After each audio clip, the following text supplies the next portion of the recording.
You're listening to Video Villa Podcast, episode 14, The Crow by Alex Proyas. So we are finally coming to you with audio and video. Yes. Finally, we'll give it a shot. And for episode 14, we're going to talk about one of Logan's absolute favorite shows, which is The Crow from 1994, starring Brandon Lee as the main character, Eric. Yes. This is by far one of my favorite movies. It is, to be honest, I'm going to be honest with you. I think it is my favorite movie. I've said this a lot, and hands down, as cringy as it can be sometimes, and as cheesy as it can be sometimes, it is downright my favorite movie. Yeah. You liked it, right? Yeah, it's a good movie. You just really, really like the movie. I don't know what it is about it. It's just something ever since I saw this movie. And I always saw it in bits. Like the first time I saw it, didn't even see it in completion, but the first time I saw stuff about it, like I remember the first scene I saw, I was at Uncle Wendell's house and I was like, I don't know. I mean, it was on TV at the time. So, I mean, it was probably like 96, maybe something like that. And he was probably babysitting me for something while my dad ran errands or something. And it was the scene where he loads up the shotgun and he blows up the pawn shop. That scene I remember very vividly. And then as I got older, I saw the second one in entirety, City of Angels, which I was not. It was okay at the time when I first saw it, but it wasn't my favorite by any means. And then I finally saw the original in completion, maybe, teens or something like that. Yeah. 13 probably, going on 14 or something like that. And once that happened, I was like, all right, this is my jam. Like, this movie is great. This movie is great. I love this movie. I think it's fantastic. It's beautiful to watch sometimes. Unfortunately, it's got a very sad story behind it. But besides all that, I mean, it is, I think, a movie that is not as respected as it should be. As far as like with these days, with all the comic book movies that are coming out and stuff like that, this was one of the first rated R comic book movies. Yes, it was an independent comic book movie, but it was still a comic book movie. And the people making this movie took it very seriously. And it shows. If you've read the comic or anything like that, and you've actually watched the movie, you can definitely notice that a lot of blood, sweat, and tears went into this to try to make it accurate, because a lot of people working on it were really big fans of the comic. Yeah. No, I mean, that makes sense, especially there's a definite huge industry for comic books that turn into movies, and they can be a really big hit or they could be a really, big bust. And since The Crow isn't necessarily like a series, so like a comic book series turns into a series of movies per se, it's kind of like it's got to be one shot. Well, yeah, because eventually with time and stuff like that, things are developed later and stuff like that when it comes to making movies. And the first book came out, and that was it. Yeah. And then the movie came out. So, the first book came out in 1989, and then the movie came out in 1994.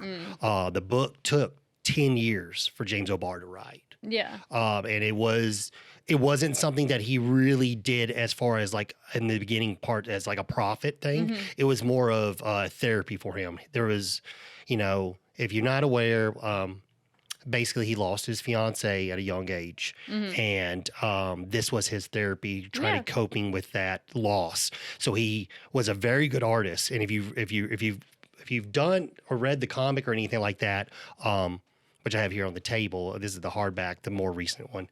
But if you've read the comic, you can definitely tell it does. Because like I said, it took 10 years for him to write it and stuff like that. And you can see the difference between art styles throughout the comic, and you kind of tell where it was something that was kind of written, stop, because it doesn't flow super fluent, but I think that's one of the treasures about it is that it is so just dark and gritty, and it does fluctuate as far as how he draws Eric Yeah. and stuff like that. But because you'll get panels where it's just beautiful artwork. I'm talking like just amazing the way he draws Eric, and then you'll get panels where it's a completely like almost different art style, but it's still him drawing. Yeah. So like the artwork kind of varies throughout it, but it's definitely something that, you know, in later years, yes, we got more stuff going on as far as the comic book line. Like when a movie would come out, he would make a comic book version of the movies. He would make a comic book for that movie that came out. Yeah. Like Crow Salvation has a comic. I believe Crow City of Angels has a comic. I think Wicked Prayer has a comic too, whatever. But the original, the OG one, yeah, that one's definitely was a lot of heart and soul into that one, which made it very unique. And, you know, made it very popular to make a movie about it because it had such a huge cult fan base because it was a small independent comic that people that were into comics, they knew about it. You know what I mean? So.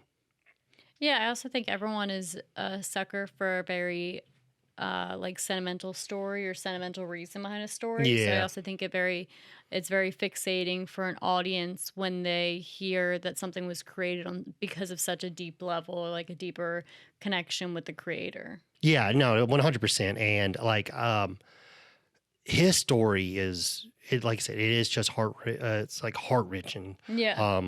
If you watch any behind the scenes videos with him and stuff like that, like you can just tell, like, well, on the DVD we have here, what's called, that one has some good about like one-on-one interviews with him at his nice. house and stuff like Yeah. that. And I remember we got to meet James Yeah. O'Barr at last year's Oak PA. Or was it this year? Or was it, no, it was last year. It was Yeah, last it was November. last year. Yeah. So the Monster Mania there, and if you've ever like followed him and stuff like that, you've noticed that like he doesn't seem the most happy-go-lucky kind of person Yeah. and stuff like that. But when recently in the years, when if you look up like new recent interviews with him, he is just there's always a smile on his face and stuff like that. And I really believe that something behind the scenes, like, you know, something he's made peace with, because it seems like when we met him, he was nothing but a delight. Oh, yeah. I mean, He in was the this- short interaction we had with him, I mean, he was pleasant. I know, obviously, there's some famous people out there that you meet and they're like, oh, shit, that ruined that for me because you weren't the person I thought you'd be. So it is always pleasant and joyful when you meet someone that you have a connection with on some level that is like a celebrity or a writer or whatever, and they're like really pleasant to be around. Oh yeah, and I never or felt speak with. I never felt rushed with you know, with meeting people. I understand time There's is. also no one else in line. Well, I was gonna say that. But. Well, no, I mean, just at the time that we met Yeah. him, there were no lines forming yet. It wasn't anything against him. We just Yeah. were lucky enough that lines hadn't formed yet. But yeah, there was. I remember telling him, I was like, I've been wanting to meet you since I was like 13 years old. Yeah, you specifically said, I've been wanting to meet you since I've been buying your shirts at Hot Topic as a teenager. Yeah, and that's when he was like, he goes, yeah, I kept the lights on for a couple of years over there. Yeah. No, really, I got this nice cavity color one right here, but Not from his teen years. No, this is not, obviously not. But I mean, I remember going to church wearing one, and my pastor was like, what's that on your shirt? And it was the scene where Fun Boys passed out in the tub, and it's the creepy bathroom scene. Yeah. And it says, they're all dead, they just don't know it yet. Yeah. My pastor's like, what's that all about? I'm like, it's a movie. I'm like, all right, Logan. Pretty much. I can see that happening. But yeah, I mean, was there anything special that you thought about it when you watched it? Anything that that you felt? Yeah, no, I mean, it was just a very, good storyline movie. It's very sweet. But yeah, I mean, I don't have the deep connection you have with it just because you really, really enjoy it. Yeah, no, So I understand. There's a different level there with that. No, yeah, I get it. I'm a little bit far on the spectrum. Fun note: I remember when I still watch Office, but on The Office, that's one of the scenes in one of the episodes is like, what's the best movie of all time or something like that, and Jim said something, and Dwight's like, correction, it's The Crow. And I remember watching that, like, I'm like, I bet he wrote agree. that. I bet he wrote that. There's no way someone just, because if you watch Dwight's character, Dwight's character is kind of funny because there's certain things I feel like are totally Rainn Wilson that he put into his character. Yeah. Like some of the music that he's playing in his car, like one of the scenes that they're playing like a acid bath. I'm like, that's definitely Rainn Wilson, like an acid bath, like wanting to put it on his car, radio or whatever. That's a tangent that I got off. But yeah, so did you want to do the summary first, or do you want to do more background? No, that's fine. I'll go into some, cool stuff about the movie or whatever, and then we'll get you to read the back of the DVD because I don't have the VHS. But that's fine. But yeah, so like this movie, like I said earlier, it was a therapy for James O'Barr. It's if you go look into look into the comic and go look behind the history of making the comic and stuff like that, it is very heart-wrenching. Like I said earlier, the comic itself is not super different than the movie. Obviously, things has changed from the comic to the movie, but the main point's there. The feel is there. Because there's parts like the comics all in black and white. So they were talking about like how about we just do it in black and white and then only the back, the flashbacks be in color. So that was one of their plans. And that was completely shut down by the studio because it's the 90s. No one wants to watch black and white movies. Yeah, we got color movies for a reason. Yeah, but that was a big thing where it's like, yes, that would have been, we had Clerks, but like besides that, like that was only because the money wise, what I mean? But I am kind of glad I like what they did because they really do play on the color palette throughout the movie. Yeah, I mean, it's very like dark, ambient. Except for the flashbacks. Yeah, type movie. But then the flashbacks are usually very like red and passionate and foggy. But then some are super duper clear that are sentimental to Eric. But yeah, the color scheme of the flashbacks, like I said, are definitely red and passionate. He's having flashbacks of someone that he deeply loved and, you know, this, that, and the other. And while the bases of it are like a dark, grungy, gothic, alternative kind of view. Yeah, no, that's exactly right. Well, like with the movie, they got what they want kind of with the flashbacks with the color scheme, and they use a lot of vivid colors and stuff like that, which when the book, the flashbacks are drawn a very specific way. So that's how you can kind of tell. Another thing with the book is it is very graphic, but I do think it doesn't, even though it's so graphic, it doesn't become distasteful, but I think because it's in black and white.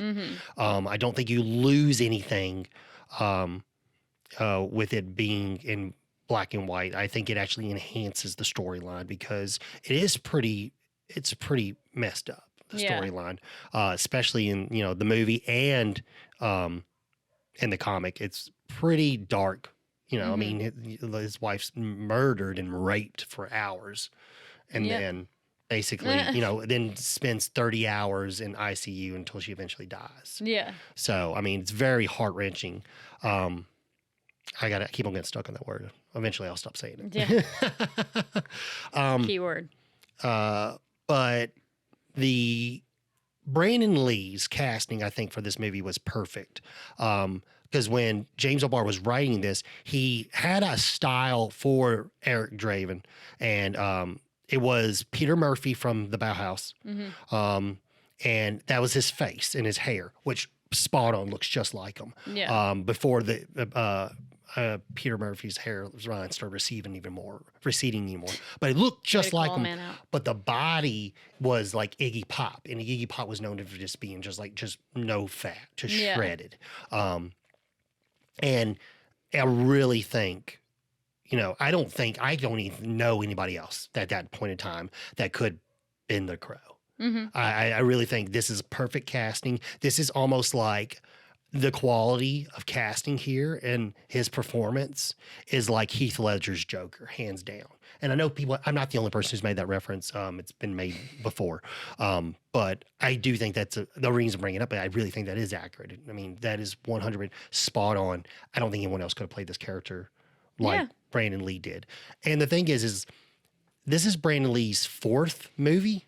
I mean, with the first one, well, I don't have the first one. It's called something Laser. But then Showdown Little Tokyo was his second film, and then he did Rapid Fire, which is one of the reasons why James O'Barr wasn't happy with him being Eric, because he thought it was just going to be like a kung fu movie, which Rapid Fire is very, very similar to his dad's style, Bruce Lee's, like movie style with a lot of the martial arts and stuff like that. But once James O'Barr met Brandon Lee, he was like, no, it's in good hands. This guy is going to portray Eric very well. I literally never made the connection between Bruce Lee and Brandon Lee. Until you just said that, and I was like, "Oh, his dad." Yeah, but yeah, so like the acting that he had over his films, by the time he got to The Crow, he was a much better actor. And I look at a lot of the acting in the movies because I like when someone's portraying a character really well, and it's like you can tell that they're being a character. I do feel like I do like that a lot. Mm-hmm. Like when I can tell the difference between movies, and you can tell that's when you see the acting. And I really do believe he did a great job with the acting in this movie. Like Showdown Little Tokyo is very rough. Like he's just getting his feet wet and stuff like that. It's still a great movie, fantastic movie. If you like, I would like to review it, but I don't know if anyone wants us to review it. But I would like to review it because it's just ridiculous. But he really formed, like he honed in on his craft when he got to The Crow. And unfortunately, as a lot of people know, it was his last film. With unfortunately passing towards the ending of making of the movie. Which, a lot of people, if you don't know about it, basically there was a stunt accident while filming the movie. An Alec Baldwin thing happened. Well, this was before the Alec Baldwin, but yeah, I know, literally. That's what I'm saying. So basically what happened was a prop gun was used, and then a dummy round was used on the scene that the charge was not removed, which a dummy round looks like a real bullet, but it has no gunpowder in it. But typically with those, the charges are removed. Well, the charge was not removed from that dummy round, so when they pulled the trigger, it was enough force to lodge the bullet in the chamber. And then a blank was used in the same, and then a blank was used, which forced the bullet out of the chamber and it shot. Which Brandon Lee was shot. It's very, very unfortunate what happened. Oh yeah, absolutely. A lot a lot of people were at this time expecting the movie not to come out, and a lot of people, I mean, the producers and all stuff, they agreed like we're not putting this out. Like, we're not doing this. But it was, I guess you would say Brandon Lee's estate, his family, whatever you want to call that. They were the ones like, he really believed in this, and he would want it to come out. And that's why they moved forward into actually putting it out and stuff like that, which I'm very glad they did. Or else you wouldn't have a favorite movie aside from Iron Giant. No, oh yeah, I love Iron Giant. But yeah, so then another cool couple of things about the movie before I get super sad and depressing. But the makeup when Brandon Lee was in the makeup chair, he did not like his makeup, and then the director was not too crazy about it either. But they spent all this money on getting everything exactly perfect. They used like a stencil that would go on his face just to get the makeup perfect, and they would spend hours on it, but it just didn't look right. Like there's something about it which I tried looking up. I don't know what images are those images that they're referencing to. As far as what I could look up on like Google and stuff. But they did say that the makeup looked better when Brandon put it on himself and stuff. And they said almost if he slept in the makeup and then came to set the next day, the makeup looked perfect. Because if you watch throughout the movie, it does it's not perfect. It's not like, it's a lot of smudging and stuff like that, but it brings so much to the character and makes it feel like The Crow. Like he feels like Eric Draven and stuff like that. So like, I do strongly believe whatever they chose to do, I mean, it's perfect. I mean, I couldn't think of it any other way, because of some of the iterations in the future after this movie, they did like scarring and stuff like that. some of it was like, if you watch the City of Angels, the makeup's very precise and stuff like that, and it just doesn't do it for me. But this one, like, is hands down, like, I don't know what else to say about it. It's like it's chef's kiss, Chef's kiss. Yeah. whatever. But yeah, so unfortunately, Michael Massey was the one who pulled the trigger, Fun Boy, in the movie. Yeah. And after this movie, he was literally scarred. Well, yeah, I imagine. Oh no, it took him I years. could imagine accidentally killing someone purposely. No, exactly. know. It's super, like, I can't believe it. Like, the thought process, because no one ever blamed him. It wasn't his fault by any means. It was a prop. There's a lot of words. I mean, not words, but there's a lot of stories behind that. Basically, they hired local guys to come in and basically do the job where there was union workers previously, and maybe some. Yeah, I mean, but you never know if any of those stories are No, true. I agree. That's why I'm not saying like this is hard evidence. It's just like, you're never there. Yeah. So like, what's called, even if But also, it doesn't matter who they hired to do what. It's still horrific to accidentally take someone's life. oh no, oh my God, 100%. But yeah, Michael Massey, he didn't like act for years for after that. And I know he had came up and did something within the last several years of his life before he passed away. But like literally, like it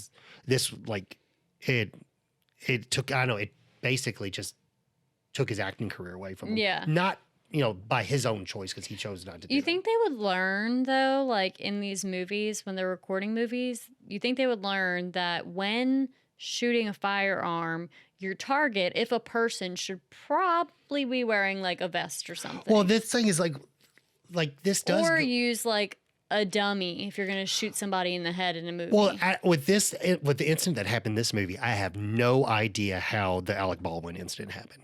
How did that happen when we've already have a prime example of what goes wrong? I'm just saying, in today's day of age, you just would think there would be protective measures such as bulletproof vests. Well, the protective measures are to the point where they're not supposed to be live rounds. That is the protective measures. Well, I know, but accidents happen, clearly. And you can't take guns out of movies because then you lose a lot of your action movies. So you think like another protective measure would be, I don't know, some other shit that hasn't for some reason been figured out in however many years? I don't know. I mean, 20 years? I have no idea what else they could do. But like I said, like usually the prop people, that is what they're hired for, is they're hired to make sure it sounds everything's like a fat lawsuit. Yeah. Oh no, I Obviously. 100%. But that doesn't bring people back, unfortunately. But yeah, then so there was a character that was cut out of the movie, Michael Berryman. He was supposed to play the Skull Cowboy, which was on the DVD. There is the one scene that they shot with him. It is on the special features if you watch the deleted scenes. But they weren't able to finish his scenes with Eric because of Brandon Lee's passing. I don't know why they really were going to bring it into the movie, because literally he's only in like 3 parts of the comic. Yeah. And he's like the train conductor. Like he checks the ticket when you die, him coming back to, like, it's like a metaphor. Him coming back, he gets on a train to come back. Yeah. And then he's supposed to check his ticket on him going back. Yeah. Like, okay, you brought to Yeah, life. a transition between life and death. Yeah, and he was going to basically tell him the rules. That was the point. He's going to show up, tell him the rules, which It's almost like a gatekeeper. Yeah. So basically, the rules were ice the bad guys, receive a reunion with Shelley, but if you work for the living, you bleed. So basically, he's only brought back to kill the people that did him wrong. Yeah. And then once he's done, he will be reunited with Shelley in the afterlife. Yeah. So the fact that they took him out of the movie, it's upsetting for him. And the prosthetics did look super fucking cool. But it didn't need to be there. It was kind of like a cool thing to think about, but it like literally it serves really no purpose. You kind of get everything you need out of the what exists is good enough. Yeah, and then also like the crow kind of like semi talked to Eric in the comics, but it was more like it wasn't real. It was like kind of like a like only he saw it or whatever. But in the movie, it's a real crow, Yeah. aka a raven, because they didn't use crows in the movie, Yeah. which was pretty cool. That I learned that from the Disney Channel. The difference between crows and ravens? Well, Or the fact that ravens are used in place of crows? no, for this movie, there was a part on Disney Channel on Sundays where they used to do these little things where like they would interview kids that had like cool pets, and Oh, yeah. the guy was he it was a little boy like 10 or 12 years old, and that was his crow that he was in the movie. Oh, nice. Yeah. I don't know how many crows they used in the movie. Who do I have to hit up to put my dog in a movie? Cruz? Yeah. I don't know. I I was mean, avoiding calling his name so he doesn't get up. I will say he is a very pretty boy. He's a good boy. Now, I will say he's pretty. He's so pretty. No. He's so You did pretty. it now. But I mean, the movie when it came out did very well because this is definitely different caliber than Rapid Fire and Showdown in Little Tokyo. Completely different. This is not just your standard action movie. This is a movie that has a lot of heart and soul in it that just so happens to take place with a bunch of action. Yeah. You know what I mean? So this movie is hands down not your typical action flick of that time, which I think just makes it 10 times better. Yeah. Yeah, I agree. It's a good heartfelt action movie. But yeah, so like that's pretty much mainly all the main things I got about it. Is there anything that you want to say? No, I don't know any history about the movie. I just simply watched it. Um, But yeah, with that being said, do you want me to do the breakdown? Becca's going to do the breakdown back of VHS. Yeah, so if you guys couldn't see it behind the figure, we do have the DVD of The Crow, which did they put Brandon Lee in big letters at the top because it's kind of like a memorial movie for him because the title is very small at the bottom. Just Oh, an yeah, observation. no, that was just the poster that they did for the movie. I mean, of course, like, Gotcha. this was his last film. And I mean, yes, everyone knew who his dad was. He wasn't like a superstar at this point, but he was on his way I up. didn't know who his dad was. So you can count me out of that crowd. So right before it goes into the summary of the movie or the synopsis of the movie, it says Brandon Lee is sensational. The Rolling Stones. Thank you, Rolling Stones. So it says, catch the explosive hit that thrilled moviegoers and critics everywhere. Brandon Lee, Rapid Fire, plays Eric Draven, a young guitarist who, along with his fiancée, is brutally killed by a ruthless gang of criminals. Exactly 1 year after his death, Eric returns, watched over by a hypnotic crow, to seek revenge, battling the evil crime lord and his band of thugs, who must answer for their crimes. Damn right. And then it also says, the best movie of its kind since the original Batman. I They're agree. coming at Batman's throat with that. I agree. I mean, the movie did well. It didn't do Batman numbers by any chance, but it still did profit very well. It did. Who said that? Chicago Times? Yes. No, it's Chicago Tribune. So, Chicago Tribune is not like Batman. That doesn't mean they don't like it. Debatable. But yeah, so let's get into the breakdown. Yeah, so the movie kicks off, and it pretty much is the night Eric and Shelley were killed, but the main focus is at first the little girl. What is her name? Sarah. Yeah, Sarah.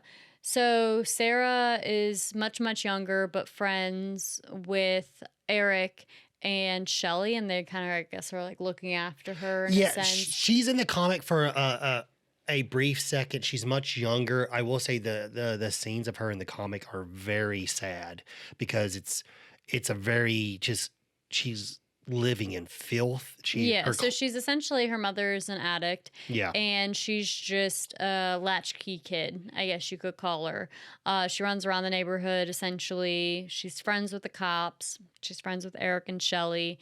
And she's just out and about through town. And she obviously has a very close connection with Shelley.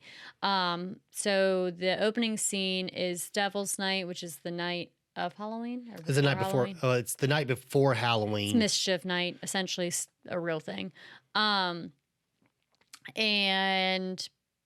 the people, the gang, whatever, essentially not like break into the apartment, but barge into the apartment to like collect payment from Shelley. They're being evicted. Yeah, they're being evicted and because they're being evicted because they're trying to get everyone out of there. That's why they're evicting them out of their apartment while she's fighting it. And the thing is, like, that was the whole point, is like, you don't get that choice. Yeah, this type of thugs and the people that run Top Dollar is basically the main leader, but we don't know that at the time. But he's really runs the city, and he's running this thug, and he's getting people to get out of that apartment, and they're just basically fighting it. Like, no, we're fighting this eviction notice, and they didn't like that, so they're like, all right, well, they made him a target of Devil's Night. Basically, yeah.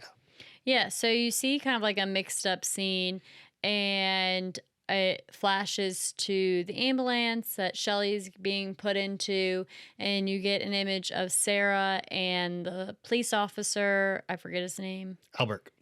Who? Albrecht. And Sarah's asking, is Shelley going to be okay? Is she going to be okay? Is she going to be all right?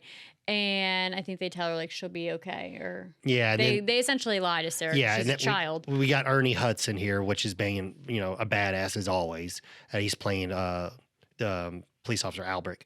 And he just basically lets him know, it's like, yeah, she's going to be all right. And he's like, she's kind of like, are you lying to me? Yeah. And she's like, it kind of get that, like, hey, I'm telling you what I'm supposed to tell you, but unfortunately you are a child, so I got to bend the truth. Yeah. Yeah. So then we kind of like flash back out of that scene. So you get a flashback, and then you bounce back forward. Yeah. It's 1 year later. Yeah. And Eric returns from his grave, while his murderers are coincidentally blowing up the arcade, because it's round 2 of Devil's Night, essentially. Yeah, it's a year later. They basically, the night before they start making fires and stuff like that, and their thought process is they're just going to burn the whole city down. Yeah, basically. I mean, that's the whole point. I don't know. It's not really given a lot of motive of why they do it. But it's just something that they do, which is they give off a little chant while they do it, and they keep on that. I had to freaking look it up because I was like, what the fuck are they saying? But they keep on. That's when they do they say fire it up, fire it up, fire it up. It's very That's a little lame. There's some stuff in here there's some stuff in the movie that is a little cheesy, but it's not awful. You know what I mean? I still think it's entertaining and stuff like that. But basically, as they're blowing up the arcade, we switch to the scene where Eric is basically making his way back to the old apartment where he starts his process of becoming the Crow. Yeah. And then we realize he has this ability where when he touches things, he can see the past. Because he's involved with those things. Yeah, he's kind of lost at this point. He doesn't really understand really what's going on. And he gets to the apartment, and he touches something, and then he sees the flashback. And the flashback is the really cool scene where T-Bird is reading the book Paradise Lost. And he says this quote a couple of times in the film, but it says, he starts reading, "Abashed the devil stood and felt how awful goodness is, and saw virtue in the shape of how lovely." In her shape, how lovely, and pinned his loss. Yeah, and pinned his loss. I looked it up because he doesn't finish the entire quote in the movie. And I was like, okay, well, what is he saying? Because obviously this is in reference to something. And it's a John Milton book. And the book in the movie, so David Patrick Kelly is the guy who plays T-Bird, and he took the character really seriously, and he went upon himself to actually get a real legit vintage copy of Paradise Lost. Yeah. So that is actually his copy that he brought on set to read for his character, which I thought was really cool. Like when you watch the behind the scenes, like I said earlier, like this movie was taken very seriously. The people that Yeah. in this movie were really trying their best to make a wonderful film. Mm-hmm. It wasn't, like I said, this is not, it will be lumped in as action movie, but it's not just action movie. Like people took this is not like a Commando. This is not like a, like I said, unfortunately, it's not like a Showdown in Little Tokyo. It's Mm-hmm. not that, it's not the same film. It's a completely different caliber. And it shows in the actors that they portrayed to play the characters and what they brought to the table. Yeah. But I really like that scene where we get the little flashback. So after this, then it cuts over to T-Bird and Shank and Fun Boy. And they're, Tintin. and Tintin, sorry. Well, The there's, dumbest names on the planet. yeah. Well, that's the thing. It does get confusing because, like, if you read the comic's a little bit different. It's like Lock, Shock, and who's the third one? I can't remember. Nightmare Before Christmas. It'll come to me in a second. But like, Barrel. is it Barrel? Yeah, I don't know. I think. But when it comes to the comic, it was different because, like, for example, T-Bird is actually the main bad guy in the comic. They made Top Dollar the main bad guy in the movie. And everybody else is the same, but they just switched that and made... Yeah, and also like Top Dollar, like you get a glimpse of them where they're collecting eyeballs. Weird. And then like you don't really get much from Yeah. them until the end of the movie when This things is- are about to pop off. It's that- kind of a useless extra villain. That part gets very weird, that character. Like, every time I don't get the point. Why were we ever collecting eyeballs? That's just to be fucking weird. I don't know. Yeah. There's no point. That's not the part of the plot why they're collecting You're like, eyeballs. so these people celebrate Devil's Night where they just murder people and Well- do stupid shit. And then you're like, but also we have this guy and his promiscuous. Well, he is the one who cousin created sister. the Devil's Night. He's the one who created it. Gotcha. He's the big boss who, like, he's the one who started. runs the town. I get that part. And at the end of the movie, that's when he's like, I was the first one who created Devil's Night. And he's like, now everyone's doing Devil's Night. And it's not something as big as popular as it should be when I created it or whatever. But yeah, I do. He gives me very strong Highlander vibes and stuff like that. And I just, he's not the best evil bad guy. I will say what they've done with the henchmen, it was, that those were better characters than the main bad guy, hands down. But they're at a bar celebrating at the beginning of Devil Night, and they're taking shots with the freaking bullets and stuff like that. Yeah. So they're. I don't get that. dropping Won't you bullets in- die? Like lead poisoning or some shit like that?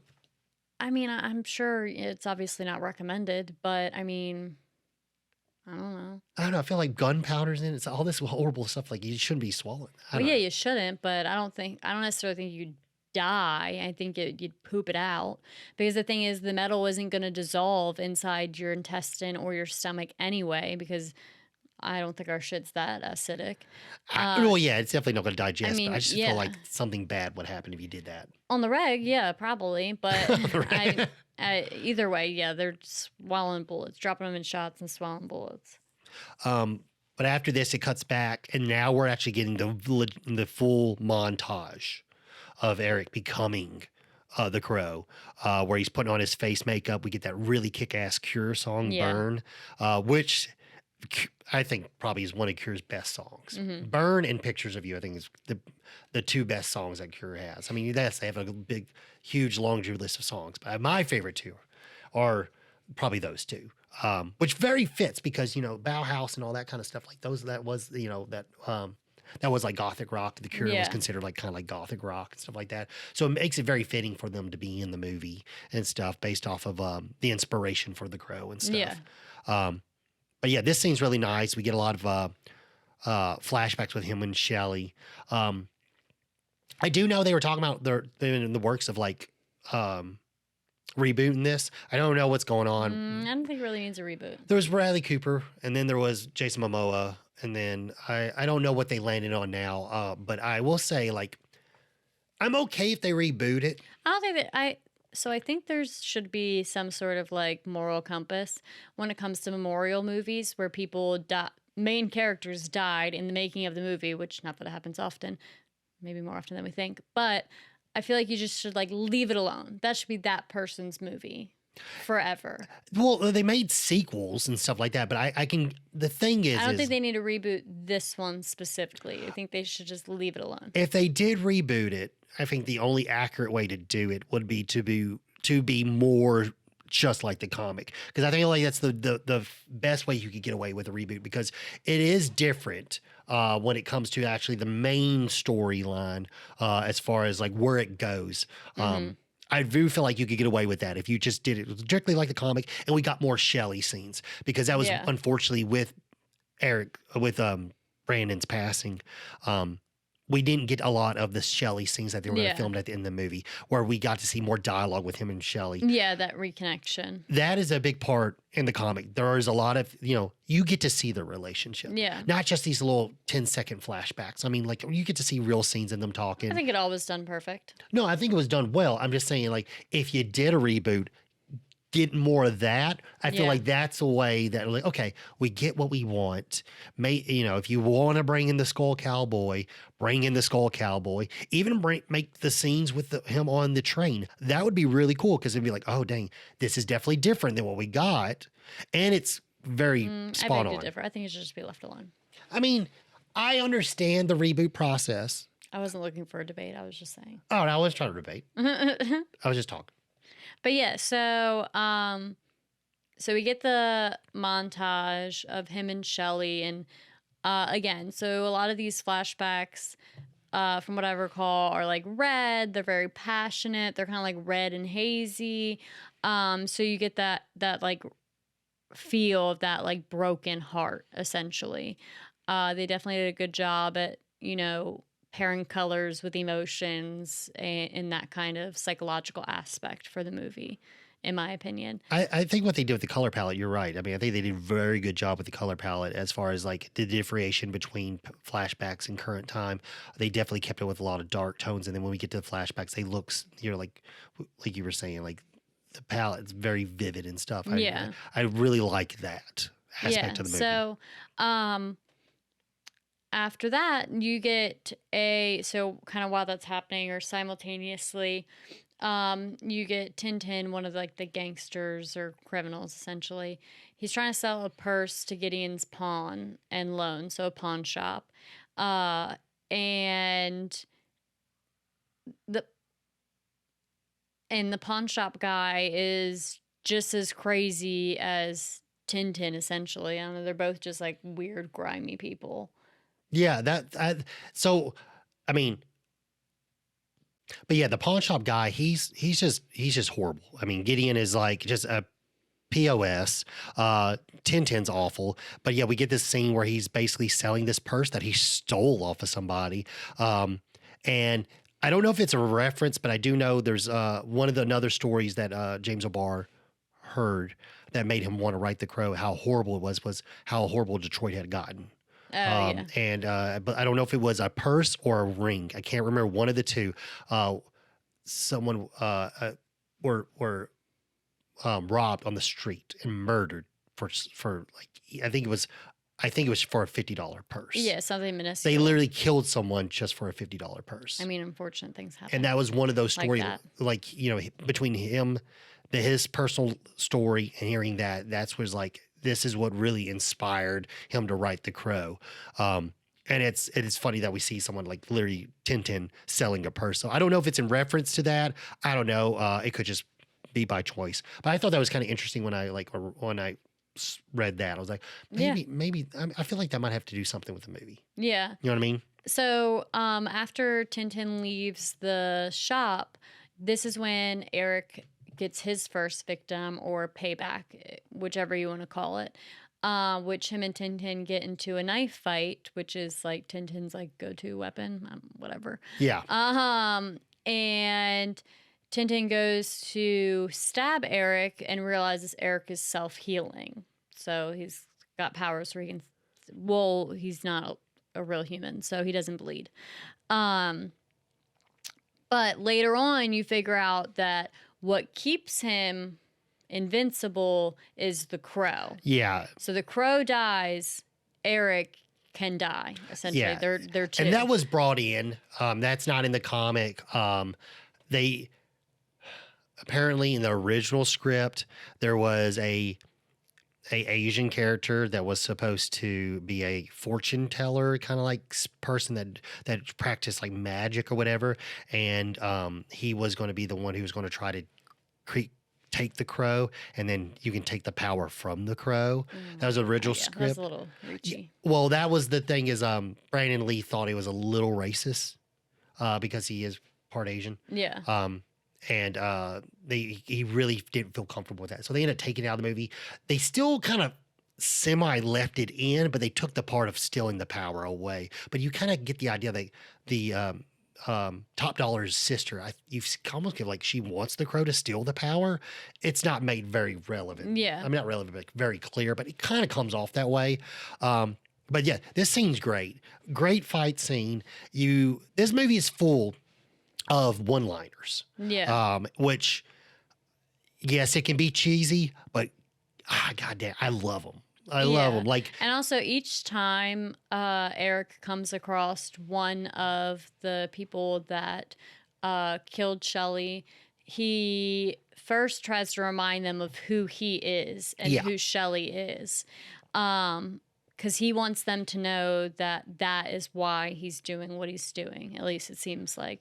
Makes sense. He wants them to know why they're about to die. Yeah, and that it's in Shelley's name essentially because of what they did to her. Exactly. But we get this great scene and we get the famous victims, aren't we all? And then so he stabs them. He pulls like pulls a Big Trouble in China, catches the knife, and then and throws it back at 1010, and then like I said, stabs him against the wall. And after he stabs him against the wall, that's when he pulls another knife out of 1010's knife jacket or whatever holster, and then stabs him in the shoulder and says, "Victims are we all." Then we go back to where the rest of the villains are at Club Trash. And well, it's weird because there's Club. It's kind of funny. These sounds like some Club Penguin names. Club Penguin? Yeah, it's like the video game, the computer game. What's this? Yeah, I didn't really ever get into it, but it was because I was a little bit too old.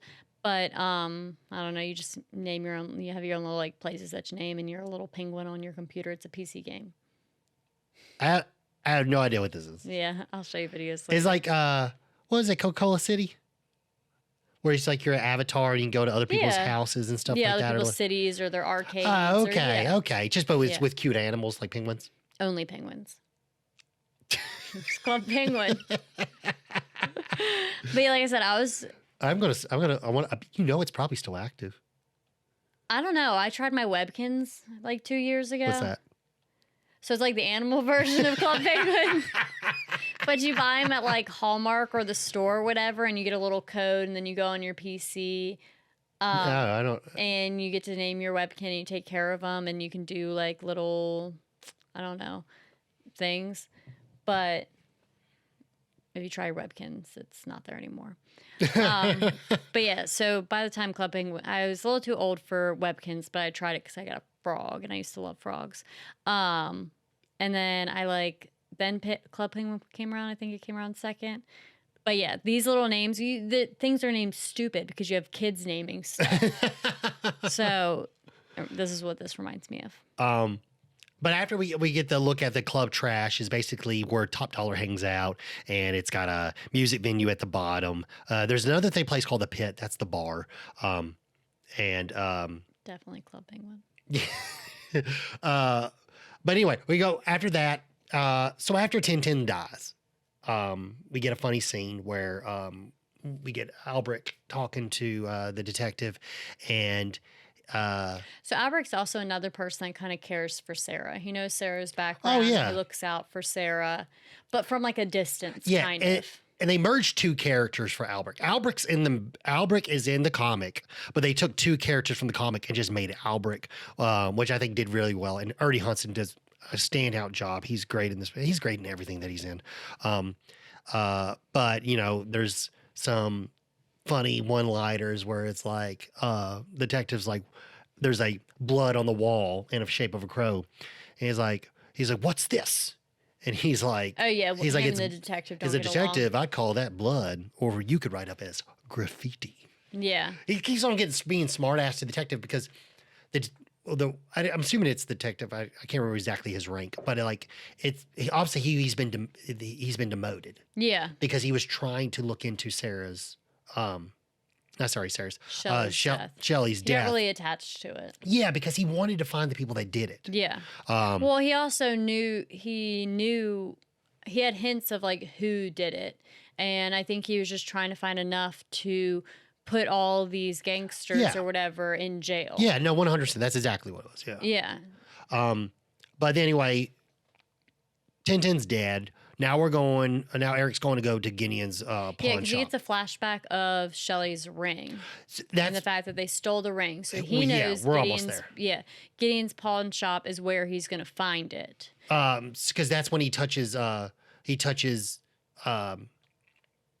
Tintin, and that's where that one part of the moment of the fight where he kind of like loses it for a second because he's overwhelmed. Stimulated, yeah. Yeah, he's overstimulated of all the hurt that he feels because not only does he see this, he also feels the emotion behind it, as almost like it's happening again to him. Yeah. So he's on his way to Gideon's pawn and loan, and this scene is probably one of the better. There's like 3 really good scenes in the movie. This is probably one of the best scenes in the movie, where he breaks into the pawn shop, and this is very accurate to the comic and stuff like that. So he breaks in, and he's, we get a cool Edgar Allan Poe quote, talk about the raven knocking at my door. Yeah. You get Gideon basically is going to be like, he's not scared of him. He's like, what are you doing, crackhead? Yeah. Whatever. I can't remember if he calls him a crackhead or something like that or whatever. But he, pulls his gun out and he's going to blow him away. He's like, oh, of course, you break into me, I'm going to fucking kill you. Yeah. And then he finds out, obviously, it doesn't work. Yeah. And we get this scene is just great. I mean, for him, when he's stabbing the hand onto the countertop. Yeah, and then he takes off to the back and is Yeah. like shuffling through all the rings, and he's also like having flashbacks while doing it. Of, like, Yeah, well, what that's the what ring he's looking looks for. like. As soon as he touches the ring, he knows it's going to be the Yeah. right ring based off the flashback. Yeah.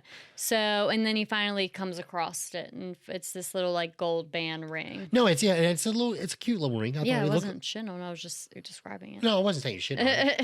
I was just saying like what's called. I mean, it's cool. It looks almost like a little vintagey Yeah. ring or something like that. So then he has like a major flashback where he finds it. We get this awesome scene of him trying to get more information of where he can find everybody else at. That's where he's like, Yeah. oh, they hang out at the pit.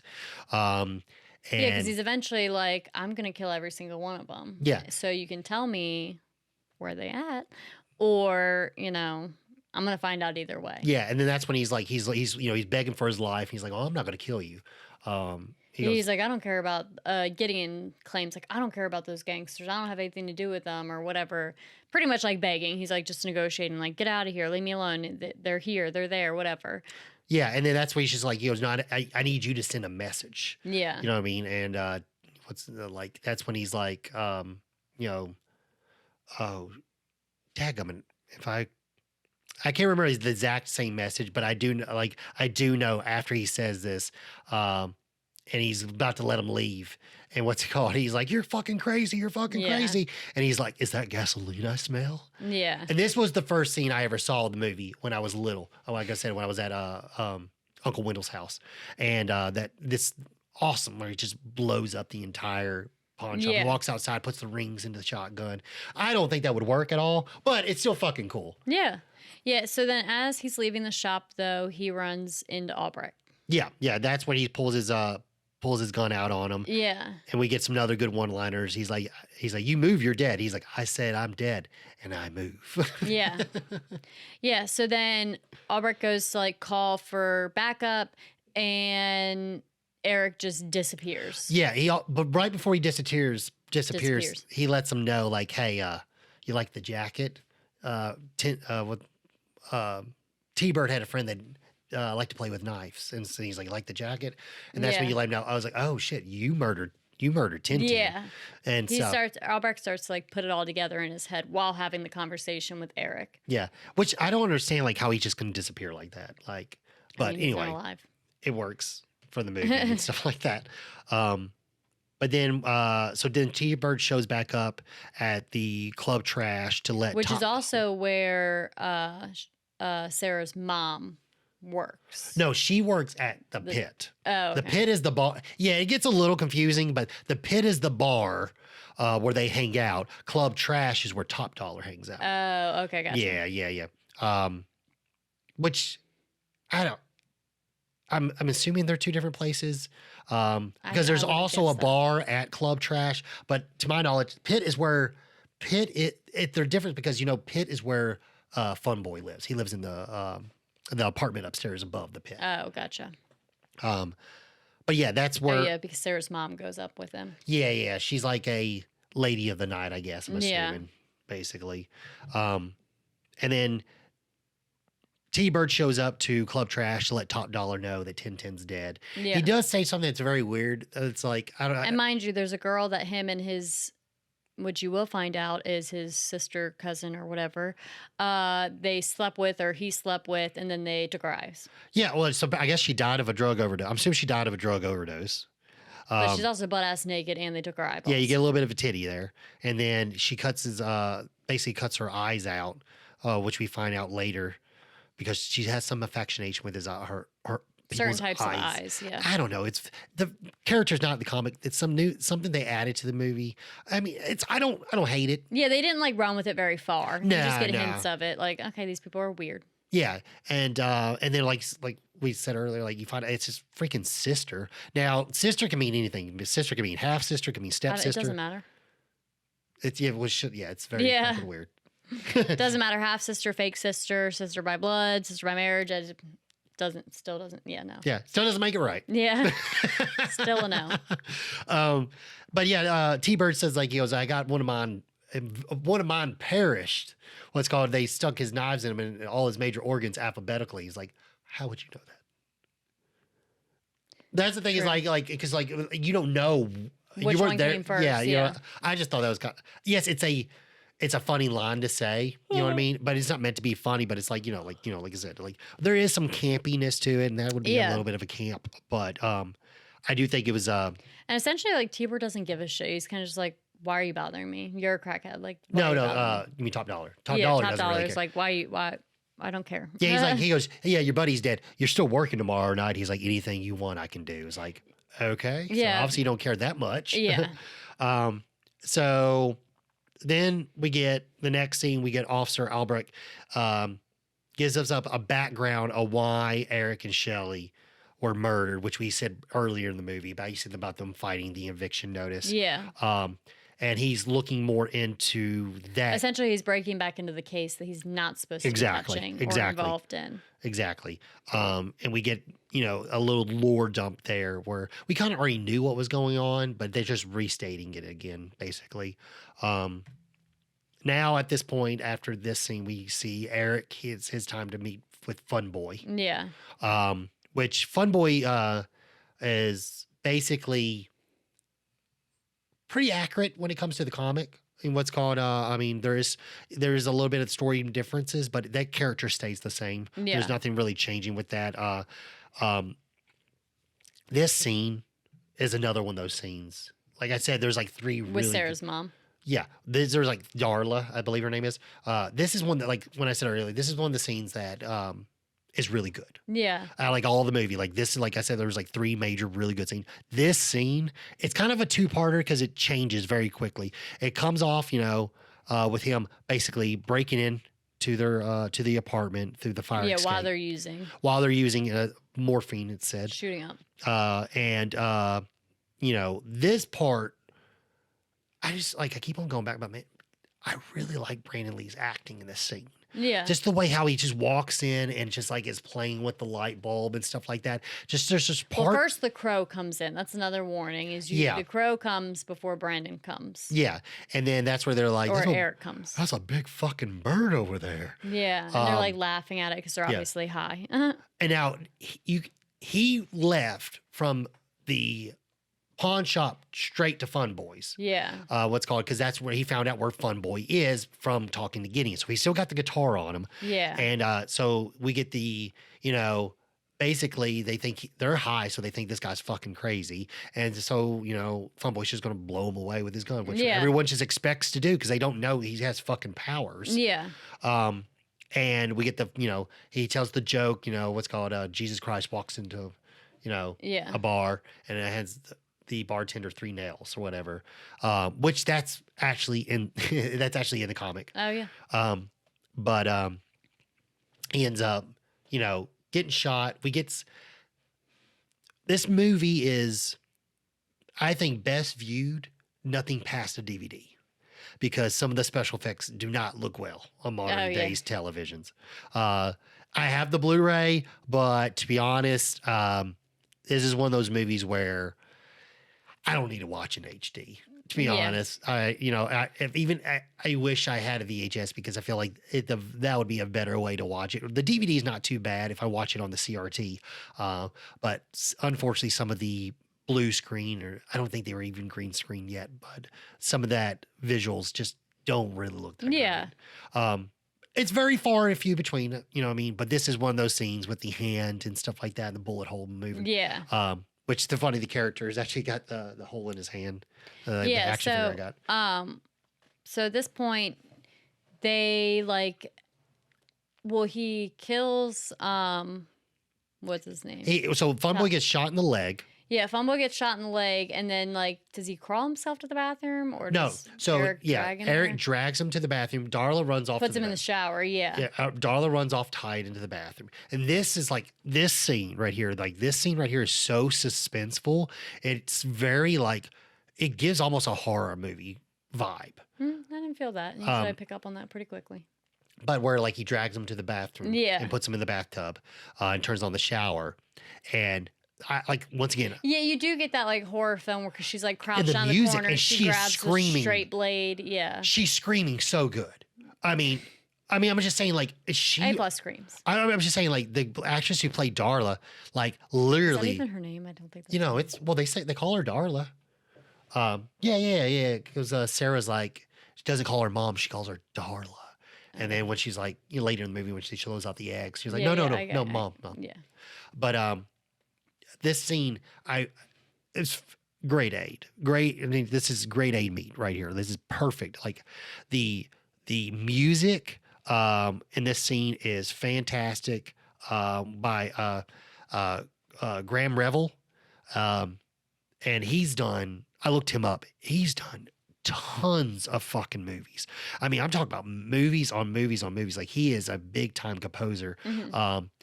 And just, I mean, incredible. Mm-hmm. Incredible. Now, I'm not saying he's not a Joshua Williams or something like that, doing something like E.T. or something, but he still is he's made a lot of music for movies and he's still doing it. I think he's still alive. I can't remember. But when I looked up to him, I was like, holy crap, this guy's got a really big portfolio. Yeah. But the music he does in this part of the movie is very well played. Like I said, Darla's screams are fantastic. Great acting here. And we get the great scene of, which is in the comics, which he holds Darla up to the mirror and he tells her, mother is the name of God on the lips of all children, and the hearts of all children. Yeah.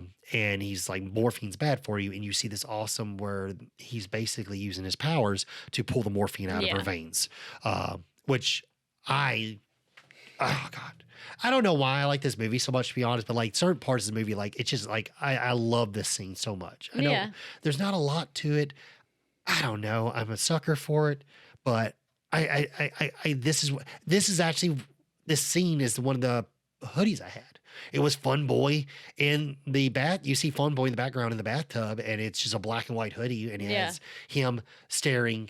He's in the corner. He hasn't got to Darla yet, but he's just in the corner, and I don't know. I'm just too much of a fanboy when it comes to this stuff, but I really like this scene. We've all Did you got like favorite it? something. Did you like it? Yeah, I mean, it was good. None of the scenes blew me out of the water. I mean, Yeah, it was a sweet movie. It has revenge is always sweet, especially when it's near and dear to your heart. But I mean, I don't have a super deep connection to it. No, I understand that. I know it's not going to win. It's not going to be an Academy Award winning film or anything like that. I It get is in Logan's heart. It is in my heart. I 100 believe this movie is. I I don't know. It's very. I feel like when people listen to us and stuff like that, there's like all I do is just. I'm a good hype person. If you want to watch a movie that I'm into, I will hype you up to watch it because I feel like that's all I am. I'm just a really good hype man. There you go. But yeah, so we get after this, we find out he's gonna make Fun Boy overdose on the morphine. Yeah. That's and that's it for Fun Boy. And Eric, he escapes out of the window while as another one of Top Dollar's henchmen shows up at the last minute. Yeah. Because he's talking to Gideon downstairs at the bar, and Darla comes running up, and he's like, "Oh, what the fuck's going upstairs?" Yeah. And then that's when we find out, like, oh, okay, so now someone has lived to tell to seen him. That's not what's just happening, Gideon. yeah. You want to go on the next scene? Yeah, so after that, Eric is on his way, and he visits with Albrecht, and pretty much Eric, I guess in this scene, like admits what he came here for, essentially. Yeah. right? So he walks in on Albrecht, and we get this really good scene, like where Albrecht also realizes who he was. yeah, because he's He was literally in the middle of convinced him. He knew who he was, but now Yeah. he knows it's definitely who he was. Yeah, 100%. And we get the look of like Albrecht's face is like, man, you're dead. Yeah. You're not supposed to be here, man. Yeah. I watched you die. Yeah. Like, and But also you get a sense of like sympathy from Albrecht, like empathy. yeah, Because he knows everything that Eric went through, and Albrecht has also dedicated many, many years' time, whatever, the last year, whatever, to trying to solve what happened and pin it on these gangsters or hoodlums or whatever, to get Eric and Shelley justice. yeah. And that's one thing is like we get to the point where, like I said earlier, Eric's got the ability when he touches you, he can see the past. Yeah. And when he touches Albrecht, he gets that he sees his past, but it's still associated with Shelley. Yeah. And it's like overwhelming because it's something he must be able to feel the pain of the situation. Because Eric was already dead when Shelley went to the hospital, Yeah. but Albrecht stayed at the hospital for the 30 hours, yeah. that Shelley went through everything that she went through. So this is also when Eric has the realization of like she suffered really badly because Yeah. of these people, and Albrecht has carried this with him for the last year or Yeah. whatever. Very powerful scene. Yeah. Yeah, very powerful scene.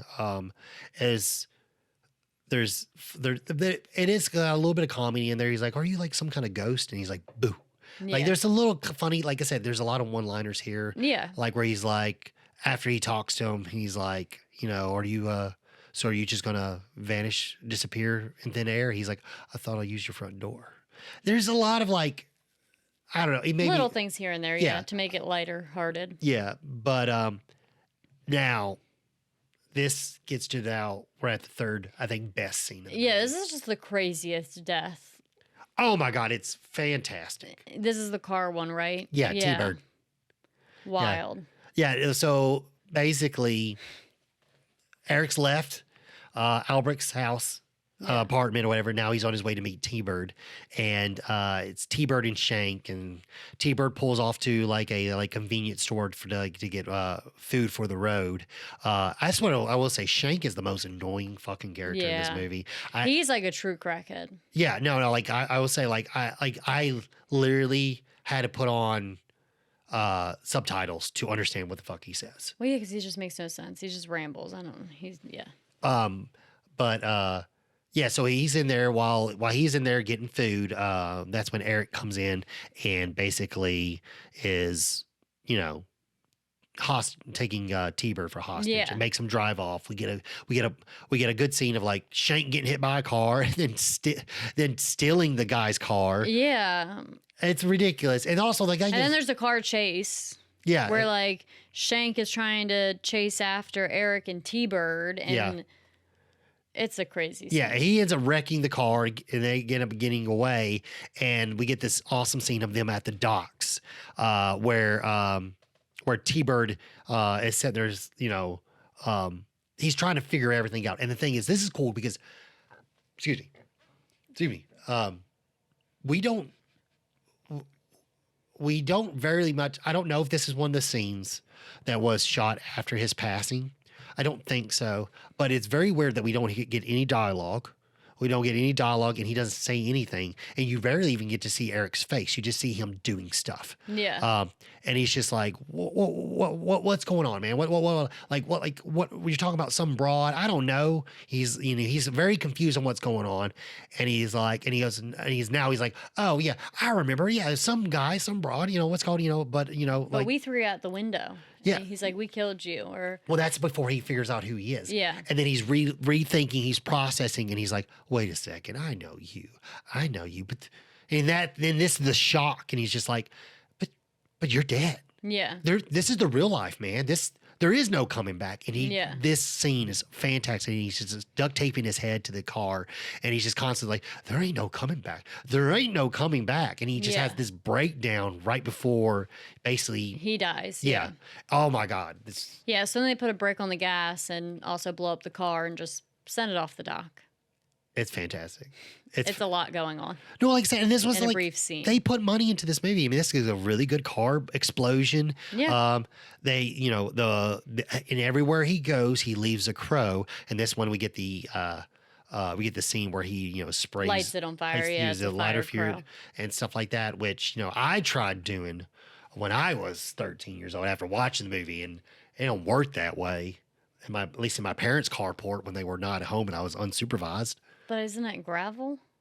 No, it's still, well, it's like my parents' carport's got like it's It's also a hill. well the first part's flat, then it goes to hill. Yeah, but It didn't work anyway, but it it just didn't does work. You've never made like a circle out of gas and lit it on fire? I tried doing it, it didn't work. Which shape did you try to make? I don't know. Because you can make a circle and light it on fire. Well, but the thing is, like, also it was during the daytime, and the thing is, like, it didn't burn the right color. You need a good bit of gas. Yeah, and also this fact that this was filmed at night. I'm sure they use obviously something different than just gas. Well, I'm yeah. sure they use professional. Well, I'm not saying I'm over here making fire art. I'm just saying you definitely could do a circle and light it on fire. But yeah, this is unfortunately the T-Bird's demise. And Shank is watching the whole entire thing. And so essentially he runs off to tell Top Dollar, like, what the heck is happening. And Top Dollar is equally as annoyed with Shank as I feel like we probably are, because he's incredibly annoying. And also Top Dollar just like sees him as a drug addict. He's Yeah. like, get out of my face. Like, what's wrong with you? Like, who cares, essentially? No, 100%. But he knows that he's the last one. Yeah, so Eric's going to come for him wherever Exactly. he is. So Top Dollar's like, all right, well, you're staying with us. Yeah, and they're prepping them ready for him to come. Yeah. Which even eventually he does. Plot twist, he arrives. Yeah, and so this scene is this one's a very actiony scene. There is a cool scene in the comic where he does something like this in a bar, and he like murders a lot of people in the bar, and then he goes up to the apartment above the bar and murders those people. So I feel like this was So in the comic, is he just like ravenous? Like just killing everybody, or only killing the people he needs to kill? no, he kills the only people they need to kill. But like this scene, there's other people there that didn't kill Shelley, but he they're all kills them. part of the Yes, same thing. the scheme, yeah. Yeah. Like he has the compass in the comic is I need to kill the people that I'm supposed to kill. Yeah. And then I can go back home. Yeah. And Well, that's no, so then I get Shelly. yeah. But when I say go back home, I go back to the afterlife. Yeah. That's what I mean. And so like this scene is I think the most scene that's more completely opposite of the comic, because this really does turn into like a more action scene. Don't get me wrong, there's some great gunplay and stuff like that, and it does. So we get all this, like, fast forward a little bit, but we get all this shootout where basically Top Dollar has left, And and somehow Shank like still survives. he's saving him for last. Yeah. Yeah. So, and we get this cool scene where Eric kills these people because then the whole time we've got a band playing at the bottom. So the Yeah. music you're hearing is technically the band playing at the bottom of the Yeah. club trash. And then these people fall out the window, and then the band leaves. And then after that, we get back to the music score. Yeah. Which you get this really cool it's like a strobe light effect, but you can tell it's like a light shaking by a fan. Yeah. And this scene is, well, like I said, this is the third scene in the movie that's just like perfect, where we get the death of Shank, and he, you get a little bit of sword play, which I'm like, okay, I could went without the sword play a little bit, but we get Eric finally gets Shank, and he's takes him to the window, Yeah. and he's like, it must be a bad day to be, it must be a bad day to be a bad guy, Skank. He's like, I ain't Skank. Skank right there. Skank dead. Yeah. And he's like, I think I can't remember exactly what he says after that, but that's when he throws him out the window, and then he falls on top of the cop car. Yeah. Which once again, like the special effects in this scene aren't the best. You can tell it's just kind of like, it's very, you can tell he's not falling. Yeah. But still, like I said, if you watch this on like a VHS or something like that, like I said, or even just the DVD, it's not that bad. Yeah. It's not that bad.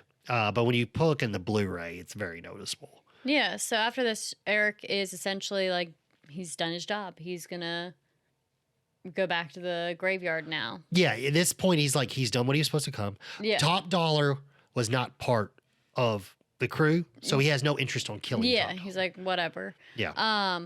And I think he pays a visit to Sarah on his Yeah. way out of town. Yeah, because she's in the cemetery. Yeah. And there's the funny little joke is like, I always go to the cemetery to feel the safest. The cemetery is the safest place because everyone who's We're all there, dead here. they're already dead. Yeah. Yeah. So he's like, it's his moment to tell her goodbye. Yeah. You know what I mean? He said, it's like last time I couldn't say goodbye, but this time I can. Yeah. And then he gives her Shelley's ring. yeah, which was a very cool scene, which Yeah. Very I heartfelt. believe he does that in the comics too as well. Mhm. Before he goes on his last mission to kill Top Dollar, he gives her the ring. That I was going. The comic part is so just sad because the way James O'Barr drew Sarah, it's just a child of like being neglected, and it's just so sad. Yeah.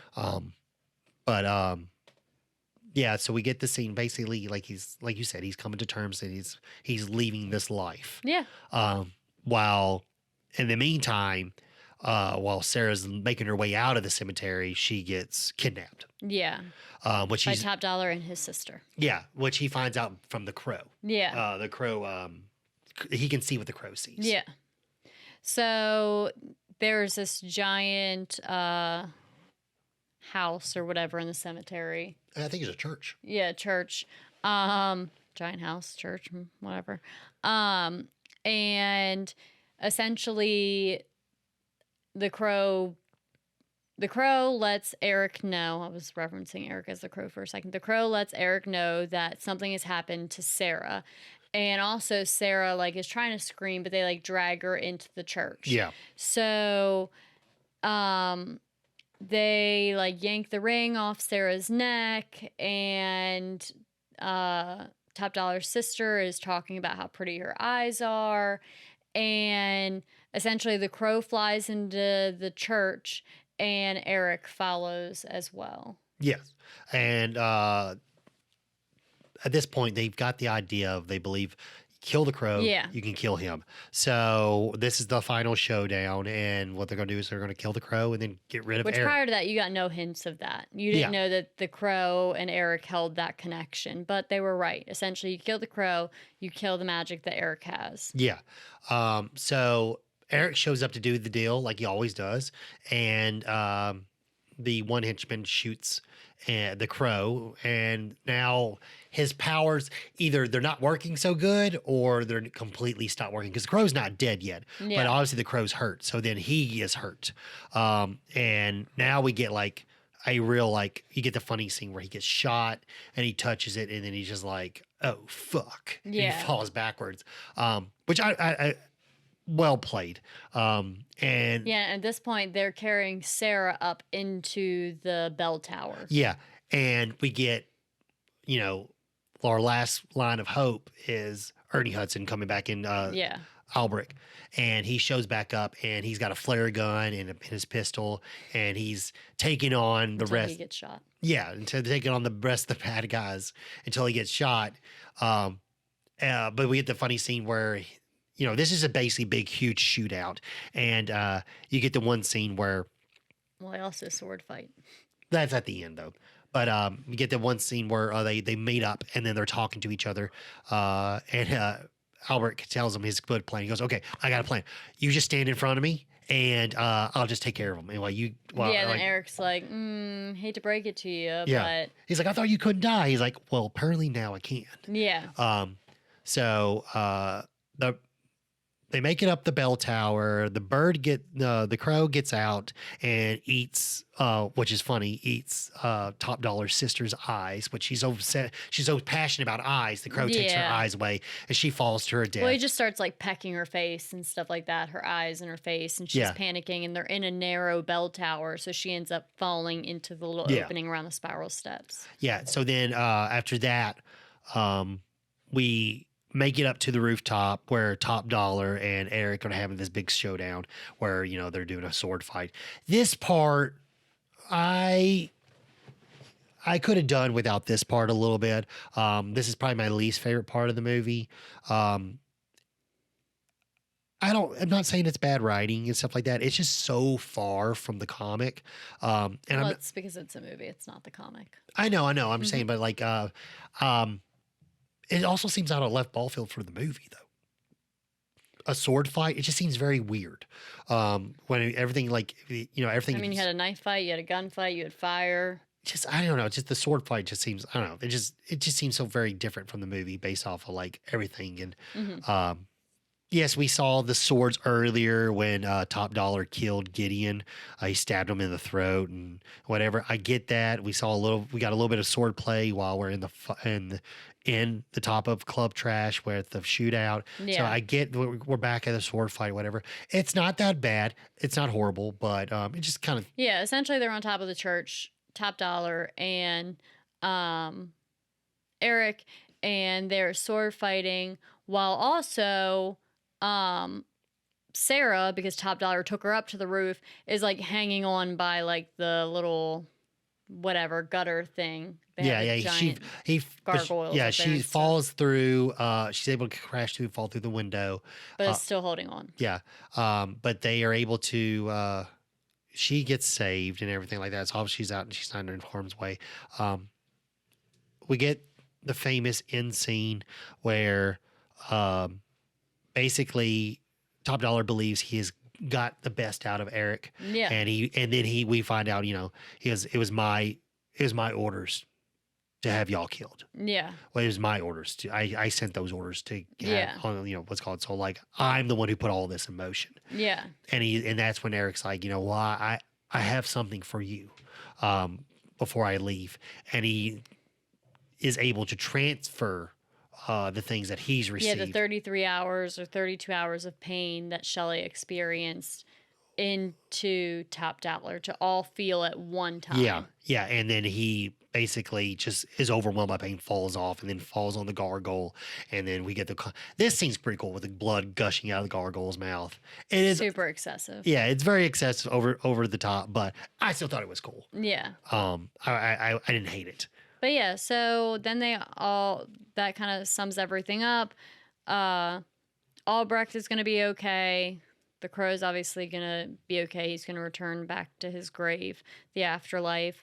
The detective comes, and now there's this big scene to clean up, and Albrecht's involved in it. So you get that scene, the banter between the detective and Albrecht. So you get this scene between the detective and Albrecht pretty much being like, well, you solved the case, essentially. Yeah, and then you know, we get a nice look of basically Eric going back to that afterlife, meeting up with Shelley. He falls asleep at his grave, Yeah. and you know, it's it's a very nice ending to the movie. I don't know. Like I said, it's one of my favorites. I don't something about it just speaks with me. I really like this movie. I understand it's not like one of the best movies in the world. I get that. For some reason, I don't think we choose what our favorites are. Something just choose them for us. We definitely do choose what our favorite movies are. No, I'm saying we don't choose what we like about them. Like we just like it. Yeah, I guess. I'm saying like I want you like you can't make yourself like something. Like if you like I don't like Beetlejuice. Well, you can't just keep on watching Beetlejuice and make you're yourself wrong. like it. But yeah, altogether, it's a very good movie. It's a good, heartfelt movie. Like I said, everyone likes revenge that's coming from the heart. It's probably the only reasonable type of revenge Yeah. is when, something so dramatic happens. So it's definitely a more touching type revenge rather than like just ruthless and pointless type of revenge. But yeah, I mean, I liked it the first time we watched it. I liked it the other times we've watched it. I would definitely watch it again. It just doesn't, tickle my fancy specifically, for this movie. But it's still a good movie. No, yeah. It's still a very sweet movie. I understand that, and I can understand like my feelings toward are more. I don't know. That's I am a small demographic. When it comes to like this being their favorite movie, but yet I have met a lot of people that either saw a shirt I was wearing or like when I just went to Retro Replay over the last weekend. This guy, I was wearing this hoodie and the guy was like, man, that's a really good movie. So there are people out there that really like this movie. Since this is my favorite movie, this was the movie I wanted us when we did go to video. This was the one I was like, well, I really want to do Crow. I want that to be our first video episode because it meant a lot to me and stuff like that. And it's just, it's overall a good movie. Yeah, no, I agree. It absolutely is. Yeah, I mean, that's all I really have to say about it. Altogether, it's still a good movie. I don't dislike it. It's definitely watch worthy. It's just, yeah. Yeah. But yeah, that's it for this episode. We finally brought you videos, so you are not going to hear Logan promise you that the next one's going to be video because we're here now. I didn't say it on Beverly Hills Cop. I'm like, I'll just, they'll know it when it comes out. But, yes. But yeah, anywho. But yeah, so as always, whether we like it, love it, or hate it, we are always going to talk to you guys about it if we want to. That is the one caveat there. And definitely follow, subscribe on Instagram, YouTube, Facebook, or Apple or Spotify. Yeah, anywhere you get your podcast, check us out there. If you can, leave us a nice review. That helps us with the algorithm so we can get into other people's pockets and stuff like that. And not their pockets. No one's paying us. Not pockets. I mean, that's where your phone's at. Yeah. All right, whatever. One way or another. But yeah, and then also on our Instagram, we always share just adventures that are movie related that we go to. We try to always go to cool places wherever we can find them. But yeah, so thank you guys for listening to episode 14 and watching us this time. Yeah. Bingo. Well, if you're on YouTube, if you like this movie, you like it a lot, leave a comment. Tell us what your favorite scene is or something like that. Yeah. Get or some just hit the interaction. thumbs up button. If you hit the thumbs down button, I will find a way to remove it. So there's that. But yeah, thank you guys again for listening, and we will see you for episode 15. Right. Bye. Bye.